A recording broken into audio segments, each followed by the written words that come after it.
किशनपुर नाम के गांव में रहने वाली अनुराधा बहुत अमीर थी। बड़ा बंगला, नौकर चाकर, बहुत सारा धन उसके पास था। उसके पास किसी भी चीज की कोई कमी नहीं थी। उसका पति नचिकेत भी उससे बहुत प्यार करता था और उसके हर छोटी बड़ी इच्छा को पूरी करता था। एक दिन जब अनुराधा घर पर अकेली होती है, तब वहाँ एक परी आती है। अनुराधा, पहचाना मुझे? कौन हो तुम और ये परी का भेष बनाकर क्यों आई हो? परी का भेष? नहीं, मैं तो सच में एक परी हूँ। क्या कुछ भी बोल रही हो? तुम और सच में एक परी? हाँ, अरे मैं खूब जानती हूँ तुम जैसे बहरूपियों को हम जैसे अमीरों के घर जाकर पैसे ऐंठने का नया काम है ये तुम सबका। पहले तो हमसे मीठी मीठी बातें करके हमें अपनी बातों में उलझाती हो और फिर हमें मूर्ख बनाकर हमारा सारा धन लेकर भाग जाती हो। तुम ये सब क्या बोल रही हो? मैं तुम्हारा धन लेने नहीं आई हूँ, मैं तो तुमसे भेंट करने यहाँ आई हूँ। अरे जाओ जाओ, मुझे तुमसे कोई बात नहीं करनी है, चलो जाओ मेरे घर से। अनुराधा परी को भला बुरा कह देती है और परी गुस्सा होकर अनुराधा के घर से चली जाती है। परी अपने लोक में पहुंच जाती है और ये तुमने अच्छा नहीं किया अनुराधा, तुम मुझे भूल गई हो। तुम्हें ये जो धन मिला है, तुम इतनी अमीर बन गई हो, वो सब मेरे कारण ही है। पिछले जन्म में यदि मैंने तुम्हें वरदान नहीं दिया होता तो आज तुम किसी वन में भटक रही होती। परी अनुराधा के पिछले जन्म की बात याद करने लगती है। दरअसल अनुराधा के पिछले जन्म में वो बहुत गरीब थी। उसका पति कुछ काम नहीं करता था। एक दिन, सोनिया जी, घर में खाने के लिए कुछ भी नहीं बचा है, आप कुछ तो काम कीजिए कि हम दोनों 2 वक्त की रोटी खा सके। अरे कहा ना तुमसे कि मुझसे काम वाम नहीं होता। मैं कोई काम वाम नहीं करूँगा, तुम ही कहीं जाकर धन का प्रबंध करके आओ। मैं क्या करूं? आपके कहने पर मैंने पहले ही लोगों से कितने पैसे उधार लिए हैं। वो सब रोज आकर उसके पैसे मांगते रहते हैं। अब कौन मुझे फिर से उधार देगा? तो बैठी रहो ऐसे ही, मैं कोई काम नहीं करूँगा। मुझे काम करने की आदत नहीं है। आदत नहीं है? पर आप कब तक ऐसे आलस करते रहेंगे? क्या क्या कहा तुमने? आलसी? मुझे आलसी कह रही है तू? बड़ी जबान चलने लगी है आजकल तेरी। रुक, अभी तेरी सारी अकड़ निकालता हूँ।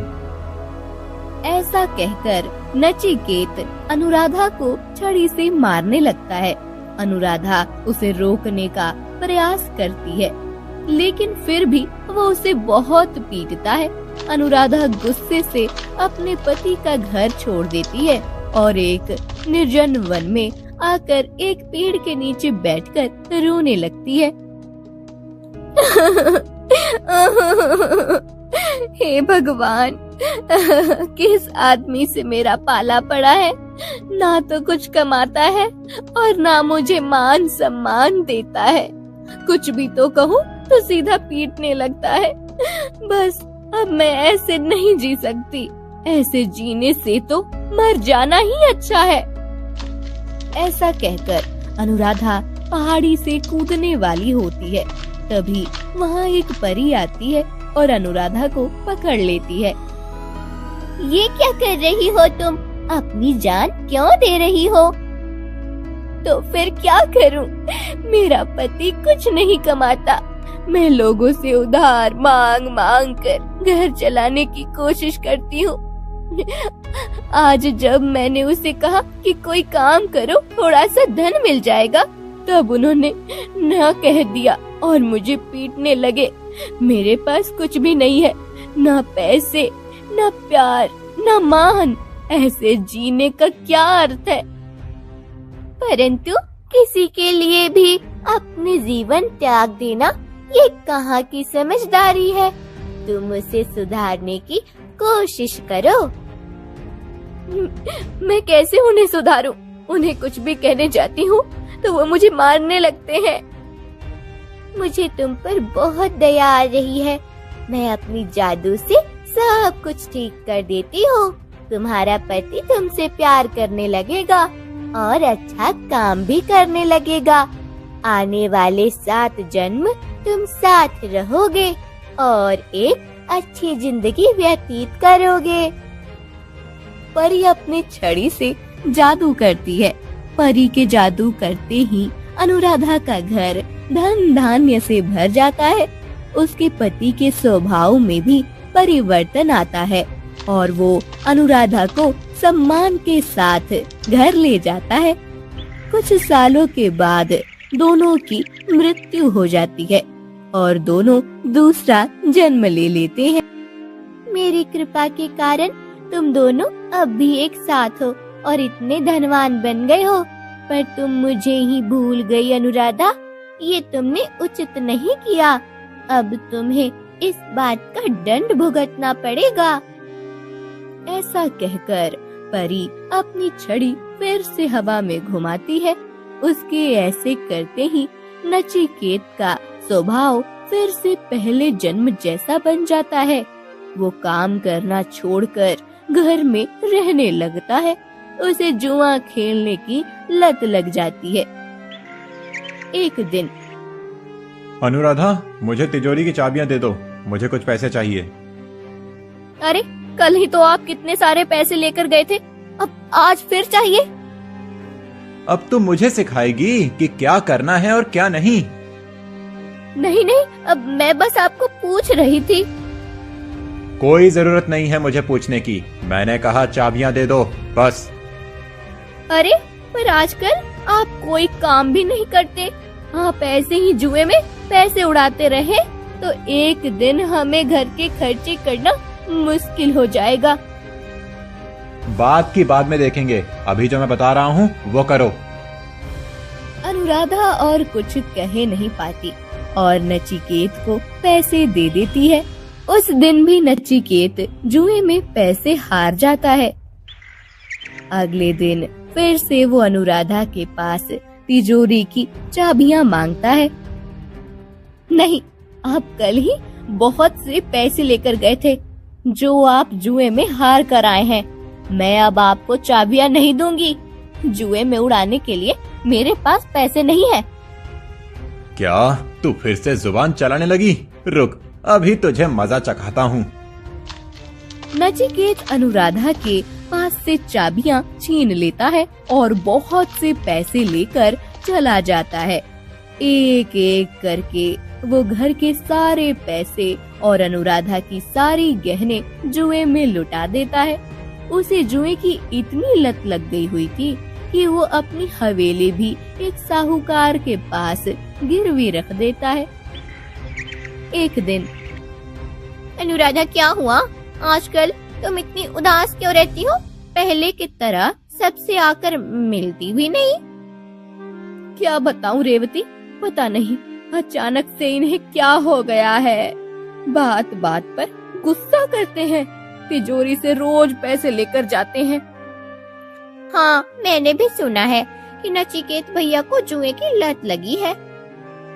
हाँ, इसी लत के चलते उन्होंने घर के सारे धन और मेरे गहनों को फूंक दिया है। यहाँ तक कि अब उन्होंने हमारी हवेली को गिरवी रख दिया है। क्या? यदि ऐसा है तो अब तुम दोनों रहोगे कहाँ? पता नहीं रेवती, नचिकेत के स्वभाव में इतना बदलाव हुआ है कि मुझे तो समझ ही नहीं आ रहा है कि ये वही नचिकेत है या कोई और। सब ठीक हो जाएगा, तुम चिंता मत करो। कुछ दिन बीत जाते हैं। नचिकेत साहूकार को कर्जे के पैसे नहीं चुका पाता और साहूकार हवेली पर अपना कब्जा कर लेता है। दोनों को वो घर छोड़ना पड़ता है। दोनों एक झोपड़ी में आकर रहने लगते हैं। देखा, आपके जुए की लत ने हमें कहाँ लाकर खड़ा कर दिया है। नचिकेत के पास अब कुछ नहीं होता। सारे पैसे को उसने पहले ही लुटा दिया था। एक बार उसे जुआ खेलना होता है, पर उसके पास पैसे नहीं होते। वो राजमहल के पास से जा रहा होता है। अरे वाह, ये राजमहल तो कितना बड़ा है। यहाँ तो कितने सोने और हीरे के जेवरात होंगे।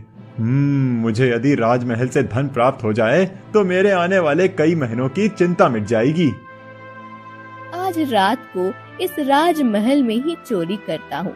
रात हो जाती है और नचिकेत चुपके से राजमहल में आ जाता है। राजमहल के सैनिकों को चकमा देकर वो राज खजाने तक पहुँच जाता है। जब वो खजाना खोलकर देखता है तब उसकी आंखें खुली की खुली रह जाती हैं। अरे वाह, इतना बड़ा खजाना। इतने बड़े खजाने में से थोड़ा कुछ चुरा भी लूं तो किसी को कुछ पता नहीं चलेगा।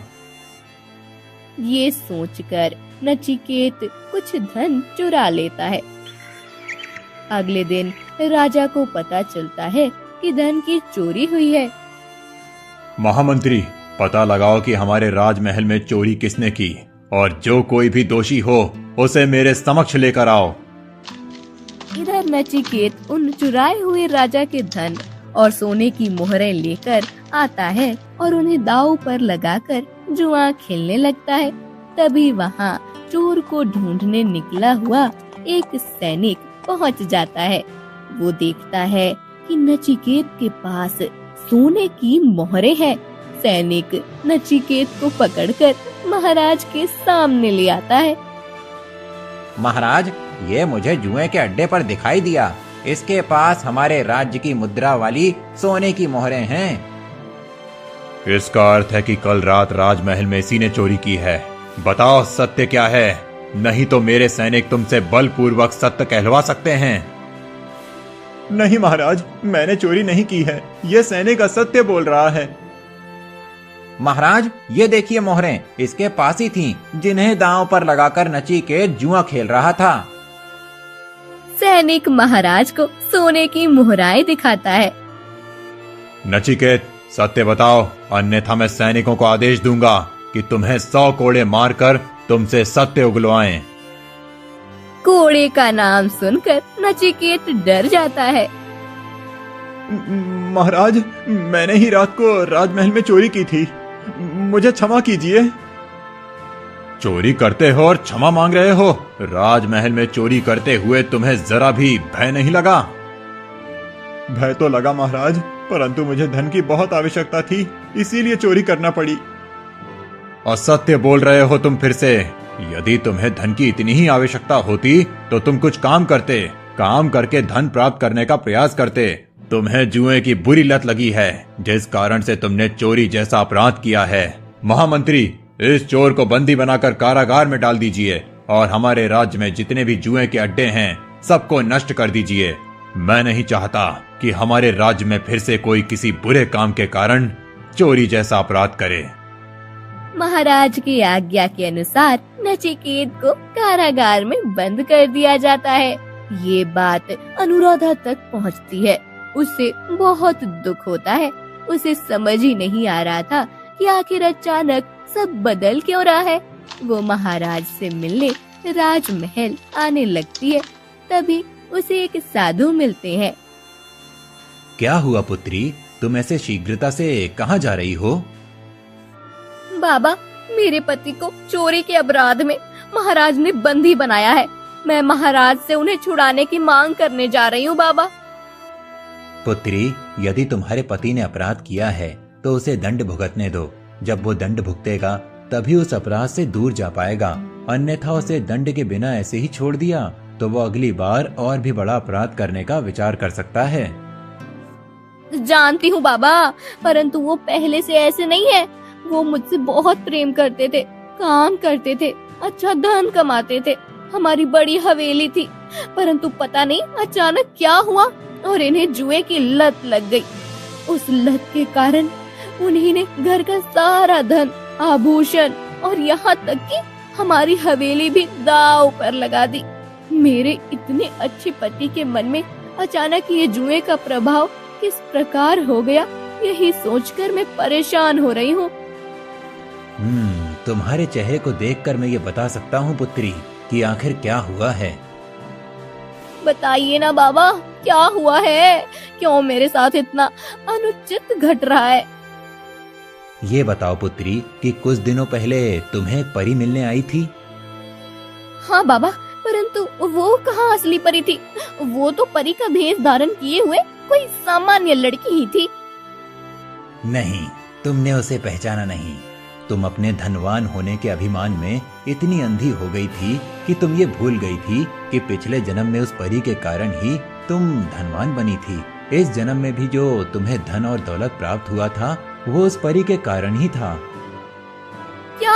अब मुझे कुछ समझ नहीं आ रहा है बाबा, ये आप क्या कह रहे हैं? फिर साधु अपनी शक्ति से अनुराधा को पिछले जन्म की सारी बातें याद दिलाते हैं। मुझे याद आ गया बाबा कि किस प्रकार पिछले जन्म में मैं अपने प्राण त्यागने जा रही थी। तब उस परी ने ही मेरे प्राणों की रक्षा करके मुझे संपत्ति और सम्मान प्राप्त करने दिया था।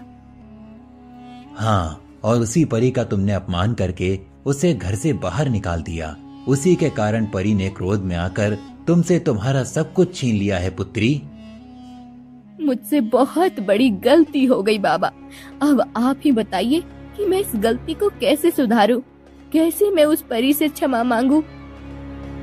पुत्री, पिछले जन्म में तुम्हें जिस पेड़ के नीचे परी मिली थी, तुम वहीं जाओ। वहां जाकर परी की शरण ले लो। परी क्रोध त्याग देगी और तुमसे प्रसन्न हो जाएगी। साधु की बात सुनकर अनुराधा बहुत दूर चलकर आती है और उस निर्जल वन में पहुंच जाती है। वहां जाकर अनुराधा उस पेड़ के नीचे खड़ी हो जाती है, फिर हाथ जोड़कर, हे परी रानी, मुझे क्षमा कर दो। मैंने तुम्हें पहचाना नहीं और तुम्हारा अपमान कर दिया। मुझसे बहुत बड़ा अपराध हो गया है, परंतु मैं अब तुम्हारी शरण में आई हूँ। कृपया मुझे क्षमा कर दो। जब तक तुम मुझसे मिलने नहीं आओगी, मैं यहीं खड़ी रहूंगी और अपने अपराध का प्रायश्चित करूंगी। अनुराधा वहीं खड़ी हो जाती है। 3 दिन अनुराधा वहाँ बिना कुछ खाए पिए खड़ी रहती है। उसकी ये निष्ठा देखकर परी प्रसन्न हो जाती है और अनुराधा के सामने आ जाती है। आंखें खोलो अनुराधा, मैं आ गई हूँ। मुझे क्षमा करो परी, मुझसे बहुत बड़ी भूल हो गई। उस दिन मैंने तुम्हें कितना कुछ कह दिया और तुम्हारा अपमान किया। जिस धन का मैं इतना गर्व कर रही थी, वो सब तुमने ही मुझे दिया हुआ है। ये बात मेरे स्मरण में ही नहीं आई। हाँ, और इसलिए तुम्हें ये समझाने के लिए कि धन का हमें कभी भी गर्व नहीं करना चाहिए। धन सदा हमारे साथ नहीं रहता। हाँ, मैं अब समझ चुकी हूँ, परंतु परी, मेरे पति, उन्हें मुक्त करना है मुझे। मेरी सहायता करो। चिंता मत करो अनुराधा, उसकी मति मैंने ही भ्रष्ट की थी। मैं फिर से सब ठीक कर देती हूँ। जब तक तुम घर पहुँचोगी, तुम्हारा पति और तुम्हारा खोया हुआ सब कुछ वापस आ जाएगा। परंतु स्मरण रहे, फिर कभी अपने धन पर गर्व मत करना। धन्यवाद परी, मैं तुम्हारी इस बात को सदा स्मरण रखूंगी। परी लुप्त हो जाती है। अनुराधा जल्दी जल्दी अपने घर की ओर चलने लगती है। वो जब घर पहुंचती है तब देखती है कि उसका पति उसका इंतजार कर रहा है और उसकी हवेली उसे फिर से मिल गई है। परी अपने अपमान का प्रतिशोध ले लेती है और अनुराधा को माफ करके उसे सब कुछ वापस दे देती है। महाराज सत्यव्रत अपने कुछ मंत्रीगण और सैनिकों के साथ एक महत्व के कारण से राज्य से बाहर गए थे। राजा सत्यव्रत अपने घोड़े पर जा रहे थे। वन के मार्ग से जाते हुए महाराज सत्यव्रत का घोड़ा मार्ग भटक जाता है और महाराज अपने साथियों से अलग हो जाते हैं। बहुत देर मार्ग ढूंढने के बाद भी उन्हें कोई मार्ग नहीं मिल रहा था। ये क्या? मुझे तो वन से बाहर जाने का मार्ग ही नहीं मिल रहा है। इतना घना वन है, बाकी सबके पास कैसे पहुंचूंगा? अब शाम भी हो रही है। राजा बनने के बाद मैं पहली बार ऐसे किसी कार्य से राजमहल से बाहर आया हूँ। थोड़ा आगे चलकर देखता हूँ, कदाचित मार्ग बताने वाला आगे कोई मिल जाए। महाराज सत्यव्रत आगे चलने लगते हैं। कुछ दूर जाने के बाद उन्हें एक ऋषि का आश्रम दिखाई देता है। किसी ऋषि का आश्रम दिख रहा है। उस आश्रम में जाकर ऋषिवर से पूछता हूँ कि आगे का मार्ग कहाँ से है। महाराज सत्यव्रत उस आश्रम में जाते हैं। ऋषिवर, मैं महाराज सत्यव्रत हूँ। मार्ग भटकने से मैं अपने साथियों से अलग हो गया हूँ। कृपया मेरा मार्गदर्शन करें। महाराज की बात सुनकर एक सुंदर युवती बाहर आती है। पिताश्री, आश्रम में नहीं है महाराज। पिताश्री कुछ दिनों के लिए तपस्या करने हिमालय में गए हैं। अच्छा, मैं मार्ग भटक गया हूँ। मुझे आगे जाने का रास्ता पता नहीं है। ये आश्रम देखा तो मैंने विचार किया कि ऋषिवर मुझे मार्ग बता सकते हैं। अवश्य पिताश्री, यदि यहाँ होते तो अवश्य आपका मार्गदर्शन करते। महाराज, लगता है आप बहुत देर से मार्ग ढूंढ रहे हैं। हाँ, बहुत देर हो गई है। मेरे पास पीने के लिए पानी भी नहीं है। बहुत प्यास लगी है। आप बैठिए, मैं आपके लिए जल और भोजन का प्रबंध करती हूँ। ऋषि की पुत्री भार्गवी महाराज सत्यव्रत के लिए पीने का पानी और कुछ फल लेकर आती है। महाराज वो खाकर अपनी भूख मिटाते हैं। भार्गवी महाराज के घोड़े को भी पानी और खाना देती है। कुछ देर के बाद महाराज सत्यव्रत के मंत्री और बाकी सब उन्हें ढूंढते हुए उस आश्रम के पास पहुंचते हैं। वहां सत्यव्रत को देखकर, महाराज, आप हम सबसे अलग हो गए हैं। ये देखकर हमें आपकी बहुत चिंता होने लगी थी। इस वन में आप पहले कभी नहीं आए हैं, इसीलिए आपको ये मार्ग ढूंढना मुश्किल हुआ होगा। भोजन भी हमारे साथ था, आपको भूख भी लगी होगी ना? हाँ, मार्ग ढूंढने में मुश्किल तो हो रही थी, परंतु आश्रम देखने के बाद मैंने यहीं आना सुरक्षित समझा। ऋषि पुत्री भार्गवी ने मुझे जल और भोजन दिया है। आप चिंता न करें। महाराज, अब आप चलिए, अन्यथा हमें राजमहल पहुंचने में देर हो जाएगी। वहां राजमाता आपकी प्रतीक्षा कर रही हैं। अवश्य देवी, ऋषिवर आए तो उन्हें मेरा प्रणाम कहिएगा और मुझे जल और भोजन देने के लिए आपका धन्यवाद। ये तो मेरा कर्तव्य था महाराज। महाराज सत्यव्रत अपने साथियों के साथ राजमहल चले जाते हैं। वो रात को जब सोने के लिए अपनी आंखें बंद करते हैं, तब भार्गवी का चेहरा उनके नजरों के सामने आ जाता है। वो बार बार अपनी आंखें खोलकर फिर से बंद करते हैं, पर जैसे ही वो आंखें बंद करते, भार्गवी का मुस्कुराता हुआ चेहरा फिर से उनके नजरों के सामने आ जाता। ये क्या हो रहा है? भार्गवी का चेहरा बार बार मेरी दृष्टि के सामने आ रहा है। मैं चाहकर भी उसे भुला नहीं पा रहा हूँ। महाराज सत्यव्रत सोने का प्रयास करने लगते हैं। बहुत देर के बाद उन्हें नींद आती है, पर स्वप्न में भी उन्हें भार्गवी का ही चेहरा दिखाई देने लगता है। अगले दिन सुबह, पुत्र सत्यव्रत, कल तुम जिस कार्य के लिए गए थे वो तुमने सफलतापूर्वक पूर्ण किया है। राज्याभिषेक के बाद ये तुम्हारा पहला महत्व का कार्य था। अब ऐसे ही आपको राज्य का कार्यभार करना है। अवश्य माता, अब आप राज्य की चिंता मत कीजिए। सत्यव्रत राज्य के कार्य में लग जाते हैं, परंतु भार्गवी का चेहरा बार बार उन्हें याद आ रहा होता है। यहाँ भार्गवी को भी महाराज सत्यव्रत का ध्यान होने लगा था। महाराज सत्यव्रत का ध्यान क्यों हो रहा है मुझे? एक बार ही उनसे भेंट हुई है, परंतु ऐसा लग रहा है कि मैं उन्हें कई जन्मों से जानती हूँ। बार बार उन्हें फिर से भेंट करने की इच्छा हो रही है उनसे, परंतु ये संभव नहीं है।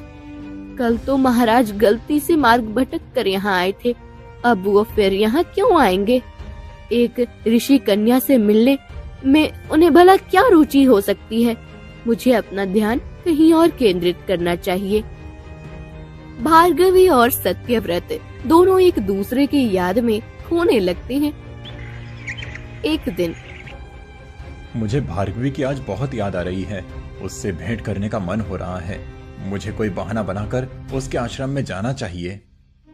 महाराज सत्यव्रत अकेले ही भार्गवी से मिलने के लिए जाने लगते हैं। वो वन में भार्गवी के आश्रम पहुंचते हैं और उन्हें देखकर, महाराज सत्यव्रत आ गए आप? अब मैं कब से आपकी प्रतीक्षा कर रही थी। मुझे भी तुमसे मिलने की आस लगी थी भार्गवी। जब से आप यहाँ से गए हैं मेरा किसी भी बात में ध्यान नहीं लग रहा है। मेरा भी यही हाल है भार्गवी। जब भी अपनी आंखें बंद करता हूँ तुम्हारा चेहरा मेरी आंखों के सामने आता है। दोनों समझ जाते हैं कि उन्हें प्रेम हो गया है।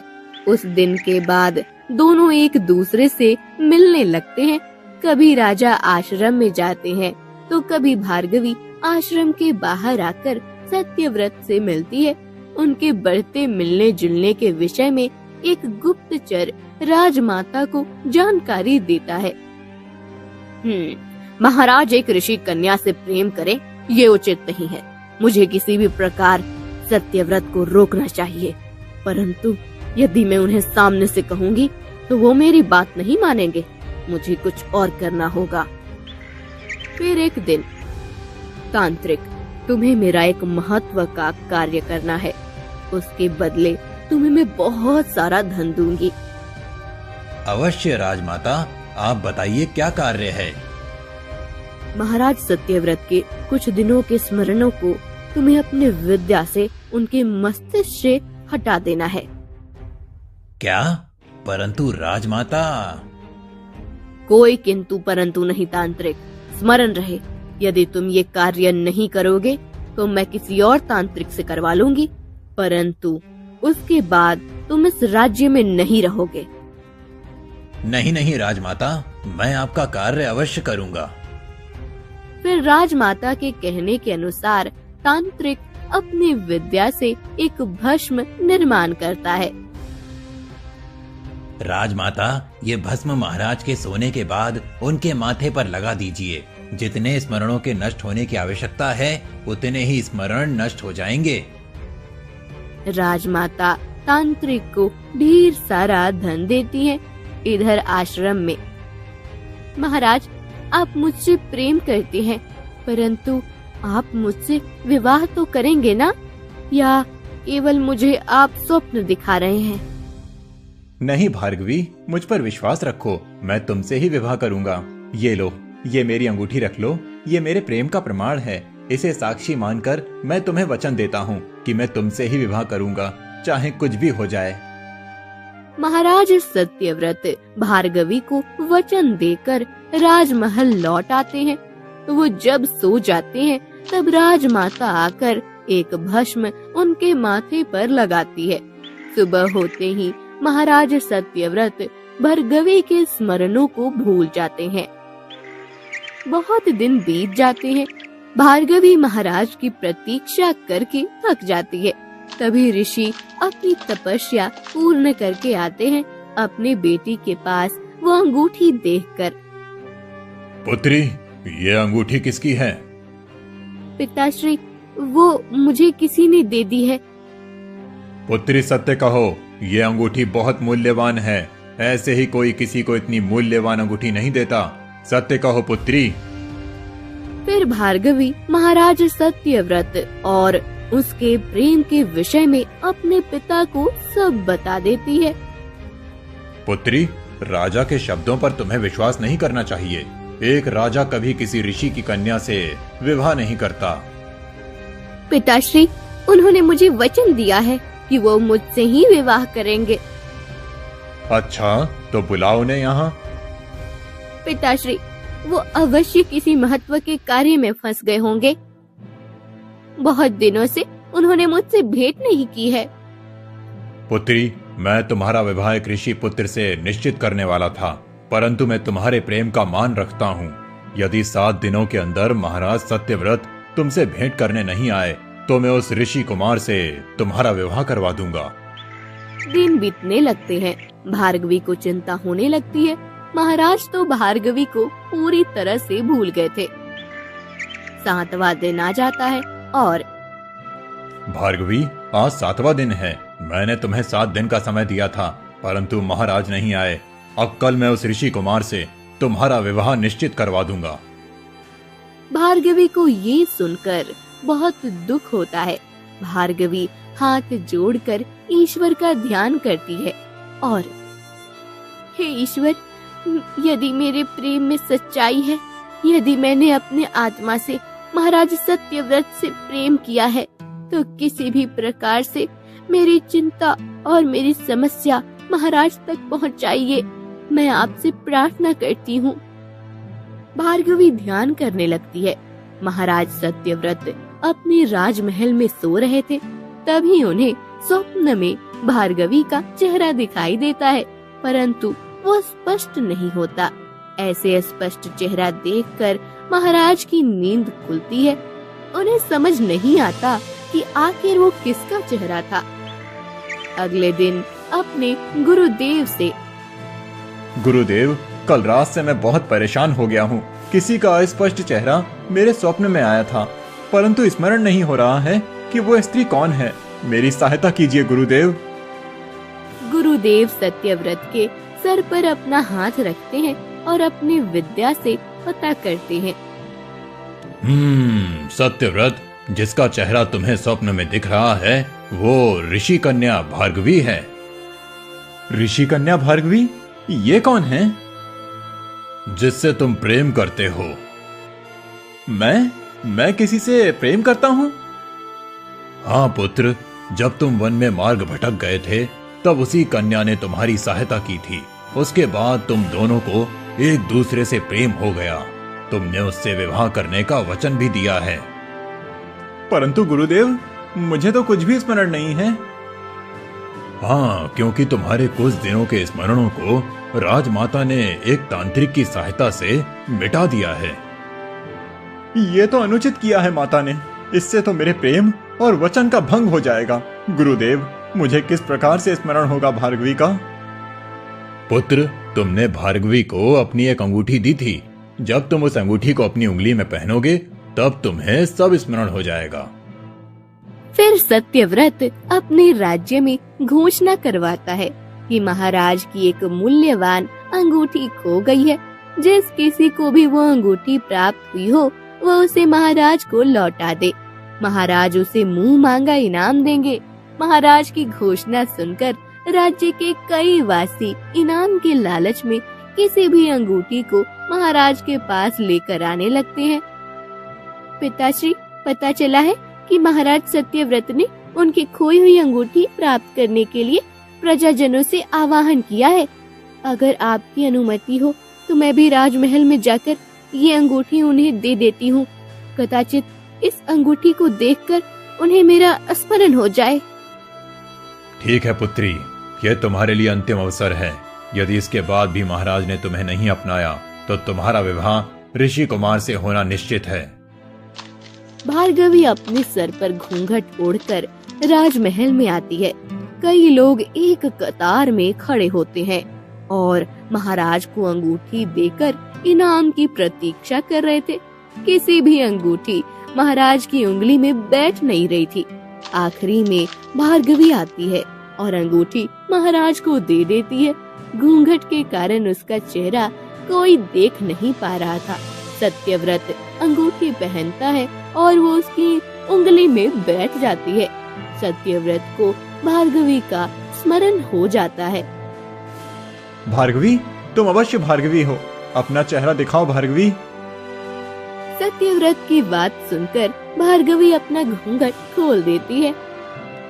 मुझे क्षमा कर दो भार्गवी, मैं तुम्हें भूल गया था। महाराज, कितने दिनों से आपने मुझसे भेंट नहीं की। मेरे पिता मेरा विवाह किसी ऋषि कुमार से निश्चित करने वाले हैं। आपने मुझे वचन दिया था कि आप मुझसे विवाह करेंगे, परंतु इतना कहकर भार्गवी फूट फूट कर रोने लगती है। रो मत भार्गवी, मेरी माता ने मेरी स्मरणों को मिटा दिया था, इसीलिए मैं तुम्हें और तुम्हें दिए हुए वचन को भूल गया था, परंतु अब मुझे सब कुछ स्मरण हो गया है। मैं तुमसे ही विवाह करूंगा। परंतु तुम एक राजा हो और वो एक ऋषि कन्या। एक राजा ऋषि कन्या से विवाह कैसे कर सकता है? क्यों नहीं कर सकता माता? विवाह बंधन कुल को देखकर नहीं, अपितु प्रेम को देखकर बांधना चाहिए।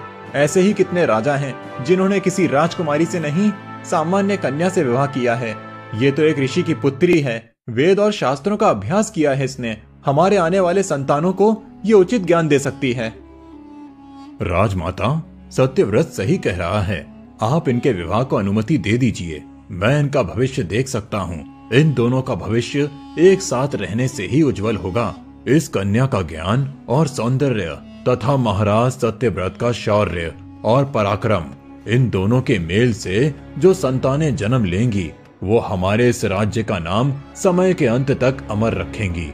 और सबसे आवश्यक है आपके पुत्र का सुख। आपका पुत्र भार्गवी के अलावा अन्य किसी और स्त्री के साथ सुखी नहीं रह सकता। गुरुदेव और सत्यव्रत की बात सुनकर राजमाता भार्गवी और महाराज सत्यव्रत के विवाह को मान्य करते हैं।